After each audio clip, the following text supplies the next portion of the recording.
And what custom treatment has done is it's improved the quality of eyesight, and it addressed the biggest knock on LASIK for years, which was nighttime vision.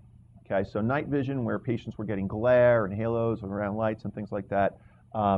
We don't want that to happen to you, and custom treatment seems to be prohibiting that from happening to you. So you're going to have glare after LASIK for a few days and a few weeks, and if your eyes are really bad preoperatively, you might have some glare at night for a few months. But we know that it's going to settle down and that you're ultimately going to end up with a very happy outcome. So for years, we used to worry about glare, and I don't worry about glare any longer. Okay, I just don't. So this is another one of the advances that has revolutionized our procedure. This is a schematic of what a laser treatment will look like. Okay, so this is interesting. Picture that this is a point of light that you're looking at, but when your glasses are off, it's a blob of light. Okay, and this is what your vision problem is in a map form. Okay, so what's happening when the laser starts off is it starts off with a large treatment area, as you can see here. And what's going to happen is it's going to get the bigger problems first with this large treatment area. It's kind of like Mount Rushmore at the beginning. You use dynamite to start the process. So the larger treatment zones, and then it's going to get smaller and smaller. And you see the lasers going smaller and smaller, and that's kind of like the finer chisel for the detail of the treatment. And at the end, you can see the point of light. And all of that is driven by the laser and mapping systems that we've taken in advance of the procedure. Okay? So that's what a custom treatment looks like. During the entire process, which sometimes takes anywhere between as fast as 5 seconds and maybe up to 40 seconds, depends on how bad your eyes are. During the entire process, your eyes are being tracked with a digital tracker. So if you feel like you're going to be a little fidgety or your eyes are going to be moving a little bit, we're coaching you through this, and it's very calm, and I've got all kinds of pearls of wisdom to get you through this easily. But even still, we have digital trackers behind all that, and I've never had to stop a treatment entirely because of a patient's movements. Okay, so it's usually incredibly controlled. So we waited for a long time to get away from cutting these flaps with blades, and the intralays came about, I guess it was about 6-7 years ago. Since then, the technology has just gotten a little faster. I mean, it's basically the exact same technology, but it takes us less time to create the flap with the laser. So over the last 6-7 years, we've gone through 3 or 4 software changes where it used to take us 1 minute 20 seconds to create the flap with the laser, and now it takes us 20 seconds.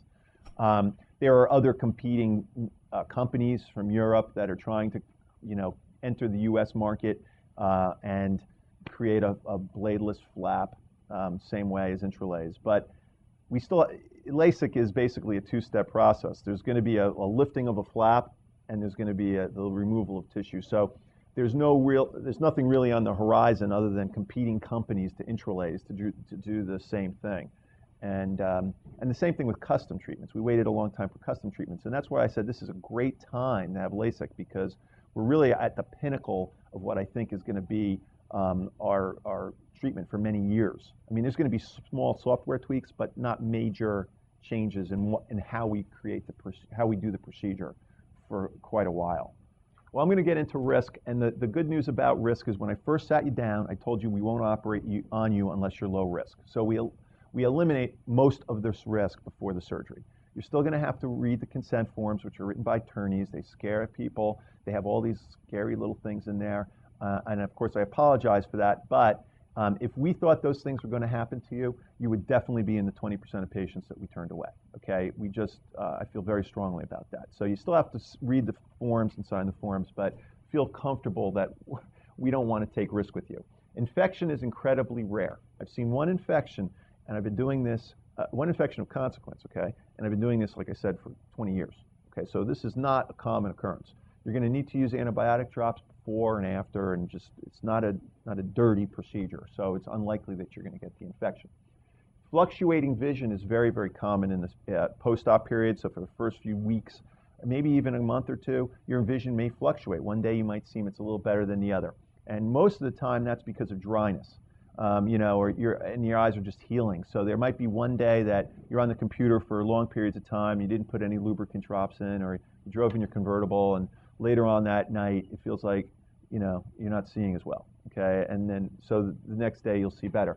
So this is temporary and it will get better over the course of a few months. Under and over responders, these are the folks that end up needing the second treatment. We covered this. This was the people that need the enhancement because they had a response to the laser energy that we didn't predict they were going to have. Okay? And then we go back and we do a second treatment. Dry eyes is common post-op. I would say that's the number one thing that we see post-operatively still. Now, it's nowhere near as severe, and it's nowhere near as common as it used to be prior to the intralaser. However, we pre-treat a lot of people for dry eye. So we'll test you for dry eyes before the surgery, and if we determine that you're at risk for dry eye post-op, we'll pre-treat you with some special medications that have been devised and released over the last few years that will help you through the healing process, and it really has made a big impact. So we're going to do a lot of pre-treatment, and we're going to get you through the next couple months post-op by also using lubricant drops and keeping your eyes a little moist after the surgery. Glare at nighttime, you're going to have some glare at the very beginning after the surgery. We just changed the shape of the window of your eye, okay? This has to heal. When headlight hits this at night, at the very beginning, there's going to be a little bit of swelling in there, and it's going to scatter some light. And when that settles down, you should be back to the normal level of glare that you have now. Okay, now hopefully, hopefully we can even improve on that. If you wear contacts and you get a lot of glare from your contacts, or you get a lot of glare off your glasses, that kind of glare we'll be able to get rid of. Okay, flap abnormalities. This is what most people really worry about at the time of the surgery. Like they're worried about the surgery. What's going to go wrong in the surgery? Okay, well I have good news for you. Okay, we've gone probably about 10,000 consecutive eyes, and I'll knock wood here, without a significant flap complication during the surgery. Okay, so that's very important to know. We're very experienced at this. I've been doing this for a long time. This is all I do. We take it seriously. We're good at it. It's very unlikely that during the surgery you're going to have a significant flap complication. But post-operatively, it could happen where you bang your eye, or somebody hits you in the eye by accident, or something happens in the first week or two where the flap is more fragile and more apt to be disturbed. And if that happens to you, then we're going to have you back in here, and we'll fix the cornea, fix the flap, and get your vision back. And that's usually when people are quite happy. I'm a corneal specialist, so we can easily do that and fix your vision. It's not likely to occur to you, but we'll give you some goggles to sleep with for the first few nights, and so that you don't bump your eyes or rub your eyes in the middle of the night.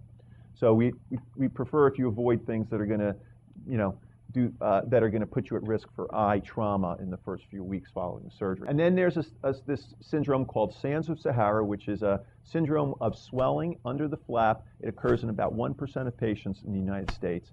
Usually the patient doesn't even know they have it. It has to be treated with a whole lot of eye drops. It's kind of a rockier first week for the patient, and then you get better. The incidence in this center is about 1/10 of the national average. I mean, I probably haven't seen a case of this in about 6 months, and so it's rare, okay, here. And the reason it's rare here is because we pre-treat you for a lot of these things. I mean, I'm a big believer in preventative care. So if you're having surgery here, you're going to have a lot of things to do before the surgery so that these kinds of problems don't occur to you, okay? So it's just following instructions, and usually that's all it takes, okay? Well, this slide just tells us that we have all the very best technology here under the roof here, and there's no center, or there's no place in the world that you can go that's going to have better technology than we have, okay? And that's something that's important to know. We have Liebert systems in the ceilings which control temperature and humidity. That's going to make our operating room more of a controlled environment, and that's going to allow us to operate when it's raining or when it's dry outside. We're going to have the same temperature and humidity inside, and our laser is going to operate at the same functional capacity. That lowers our enhancement rates.